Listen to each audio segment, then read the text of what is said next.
lulubog kami, mas mahihirapan kami. So, yun, we're lucky. And we're grateful na nanalo kami and we have Benny. Nabanggit mo na si Medi, kamusta ulit yung dynamic with him dito again? His first game, pero kita naman natin talaga pinigay niya talaga yung best niya to get the win. So, yeah, we're happy.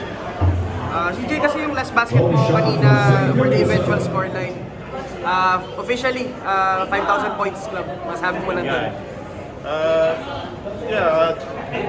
Ilang taong ko ba ngayon? 7? I'm honored and grateful na nakarating ako doon sa, and we know naman na since rookie year ko I'm a scorer, so I'm happy na umabot ako. Was it something na aware ka entering this game and medyo may gigil ba kasi medyo nag-struggle ka from the field? Actually, struggle talaga today. Parang medyo may gigil kasi yun na, kailangan namin manalo. But yeah, hindi naman ako na pressure dun sa 5K. Talagang we just play our game. Hindi mo, dahil si Benny nandito na, kasi the past year, struggling kayo talaga makahanap ng import na talagang fit sa inyo. Really with Benny, masasod na yan.